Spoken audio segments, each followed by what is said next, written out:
بسم اللہ الرحمن الرحیم ایاک نعبد و ایاک نستعین اللہم اعنی علی ذکرک و شکرک و حسن عبادتک۔ السلام علیکم، میں ہوں محمد تسلیم لغا اور آپ دیکھ رہے ہیں ہمارا یوٹیوب چینل۔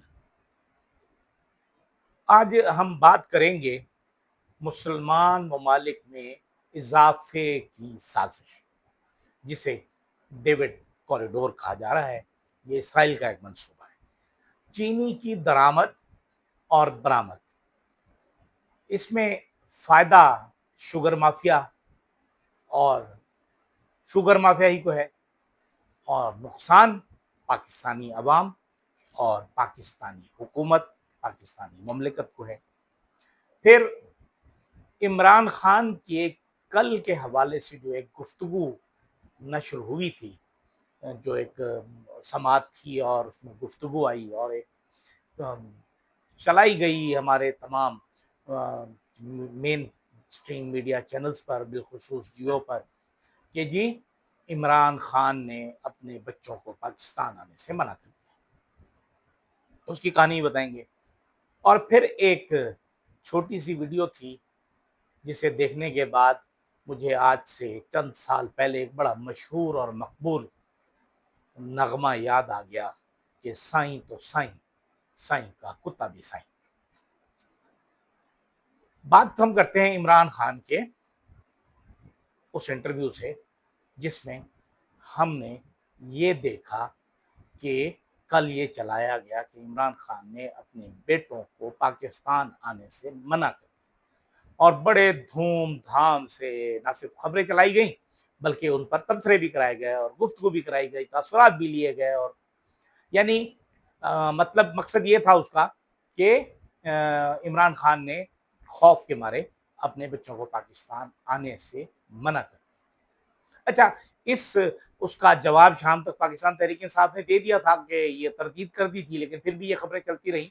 لیکن بعد میں جب ذرائع سے پتہ چلا تو عمران خان کی گفتگو کی جب تفصیل کچھ لوگوں کے ذریعے بات سامنے آئی تو پتہ چلا کہ سوال یہ کیا گیا تھا کہ عمران خان سے کہ آپ کے بیٹے اس تحریک کی قیادت کرنے کے لیے آ رہے ہیں، تو انہوں نے کہا کہ نہیں، وہ مجھ سے ملنے آ رہے ہیں اور تحریک کی قیادت تو میں ہی کروں گا، اور تم لوگوں کے لیے میں ہی کافی ہوں، یعنی ان کا باپ ہی کافی ہے، بچوں کی بھی ضرورت نہیں ہے۔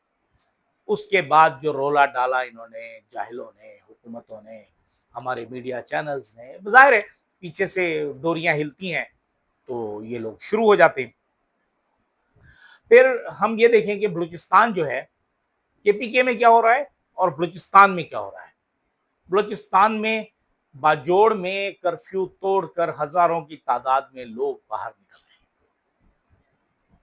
اب یہ صورتحال اتنی گمبھیر اور پیچیدہ ہوتی چلی جا رہی ہے کہ اگر اب بھی ہوش کے ناخن نہ لیے گئے تو پھر کسی کے بس میں کچھ نہیں رہے گا۔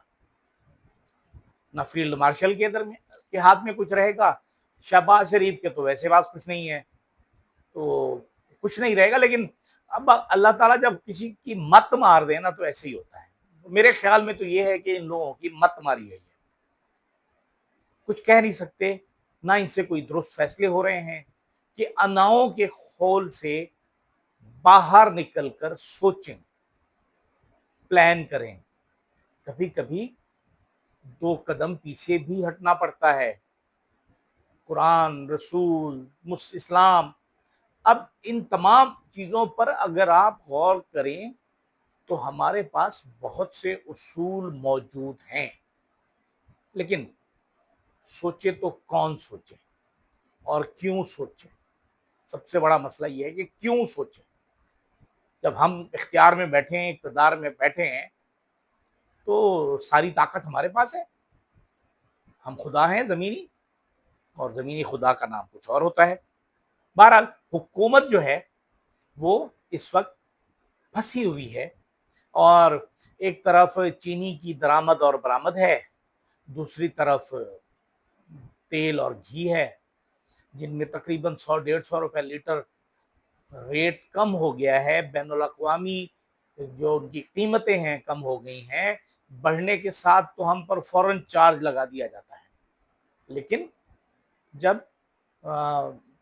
قیمتیں کم ہوتی ہیں تو ان کا فائدہ نہیں دیا جاتا، اور اس کے لیے بلوچستان میں سڑکیں بننا شروع ہو جاتی ہیں کہ موٹر وے بنا دیں گے ہم، یہ پیٹرول کی قیمت کم نہیں کریں گے، جیسے ہمارے شہباز شریف صاحب نے فرمایا تھا۔ وہ تو اب روڈ بن چکی ہے، کیونکہ وہ تو روڈ اتنی بڑی بنی ہے کہ آپ کراچی سے کوئٹہ 2 گھنٹے میں پہنچ جائیں گے، اتنی اچھی روڈ بن چکی ہے جو ہمارے پیٹرول کے منافع میں سے بنائی تھی پاکستان کی حکومت نے۔ لیکن ایک تصویر، ایک چھوٹی سی ویڈیو جاری کی گئی ہے جس میں وزیر اعظم شہباز شریف اپنے سب آرڈینیٹ وزیر داخلہ سینیٹر محسن نقوی کے ساتھ ملاقات کریں۔ اس میں غور کریں تو شہباز شریف صاحب کے چہرے پر ایک رنگ آ رہا ہے، ایک رنگ جا رہا ہے، ان کی باڈی لینگویج ایسی ہے کہ وہ ہاتھ باندھ کر بیٹھے ہیں، اور دوسری طرف لگ رہا ہے کہ بغیر وردی کے حافظ صاحب بیٹھے ہوئے ہیں اور انہیں ڈانٹے جا رہے ہیں، اور ان میں بولنے کی ہمت نہیں ہے وزیر اعظم۔ اقبال نے کہا تھا شہباز صاحب کہ جی بس چھوڑیں، ہم وہ شعر گڑبڑ ہو جائے گی آپ پر، تو ہم نہیں کرتے وہ شعر۔ لیکن عزت جو ہے نا، عزت کی روٹی جو ہے نا وہ بہت ہوتی ہے، اگر آپ عزت کے ساتھ وقت گزار لیں تو زیادہ اچھا ہے، اور اس کو دیکھ کر ہمیں لگتا ہے کہ سائیں تو سائیں، سائیں کا نوکر بھی سائیں، یہ بڑا مشہور نغمہ تھا جو ہمیں یاد آ گیا اس ویڈیو کو دیکھ کر۔ اور پھر اس میں یہ تھا ایک کہ سائیں تو سائیں، سائیں کا کتا بھی سائیں۔ اب سائیں کا نوکر بیٹھا ہوا ہے، وزیر اعظم ہاتھ باندھ کر بیٹھے ہیں اس کے سامنے۔ ایک طرف جیل سے پیغام آتا ہے کہ قاسم اور سلیمان کی ضرورت نہیں، ان کے لیے تو تمہارے لیے تو ان کا باپ ہی کافی ہے، ادھر سائیں کا نوکر آپ کے اوپر کافی ہے، حاوی ہو گیا۔ پھر آپ نے جو کچھ چینی میں کیا، 400 ارب روپے آپ لوگوں نے لوٹ کر اپنی جیبوں میں ڈال دی۔ نقصان کس کا ہوا؟ ایکسپورٹ کرتے ہوئے آپ نے سبسڈی لی حکومت سے، حکومت کا نقصان ہوا، امپورٹ کرتے ہوئے ڈیوٹیز میں سے آپ نے سبسڈی لے لی، اس میں حکومت کا نقصان ہوا، اور آپ نے جو وعدہ کیا تھا، ویسے بھی وہ وعدہ ہی کیا جو وفا ہو جائے، کیونکہ 50 روپے کے اسٹامپ پیپر پر میاں نواز شریف بھی تو گئے تھے کہ میں 4 ہفتوں میں واپس آ جاؤں گا، 8 ہفتوں میں واپس آ جاؤں گا۔ وہ کتنے عرصے بعد آئے جب ان کی مرضی کا چیف جسٹس آ گیا، جس نے پاکستان میں عدالتی نظام کو تہس نہس کر دیا، اور اب عدالتی نظام کھڑے ہونے کے قابل نہیں رہا، اور اس کی مثال جو ہے نائکا کی سی رہ گئی۔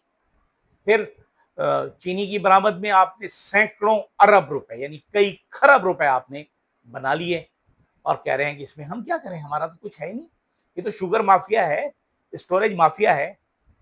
کتنے ہیں مافیے، کتنے لوگ ہیں آپ کی جو 67-68 کے قریب آپ کی شوگر ملے ہیں، ان کے ڈیلر کتنے ہیں؟ 5 ہیں، 6 ہیں پورے پاکستان میں ہول سیل جن کو آپ بیچتے ہیں۔ ظاہر ہے وہی آپ سے سودے کرتے ہیں، وہی آگے اسٹور کرتے ہیں، وہی مہنگی چینی ہونے کا فائدہ خود بھی اٹھاتے ہیں اور آپ کو بھی پہنچاتے ہیں۔ دوسری طرف اگر عوام کھڑی ہونا شروع ہو گئی تو کیا ہوگا؟ اب جیسے اب کل 31 تاریخ ہوگی، اور یکم اگست سے قیمتیں بھی کم ہونی ہیں، دنیا میں تو کم ہو رہی ہیں۔ اب کتنی کم ہوتی ہیں؟ ویسے تو عمران خان کے مقابلے میں پیٹرول کی قیمت بہت کم ہے، کیونکہ اس وقت مہنگائی زیادہ تھی، اور اس لیے 150 روپے کا لیٹر کا پیٹرول مل رہا تھا۔ آج تو بہت مہنگائی ہے، اس لیے 275 روپے کا مل رہا ہے۔ لیکن یہ سوچنا ہے ہم نے کہ کیا عوام کو ریلیف دیں گے؟ 6 روپے، 8 روپے، 10 روپے بڑھا دیتے ہیں کم کرنے کے لیے، 6 پیسے، 10 پیسے، 70 پیسے، 80 پیسے آپ کم کرتے ہیں کہ جی کم بھی کر لیا اور احسان بھی آپ نے کر دیا قوم پر، اور آپ جاتے ہیں اور جا کر حاتم طائی کی قبر پر لاتیں مارنا شروع کر دیتے ہیں۔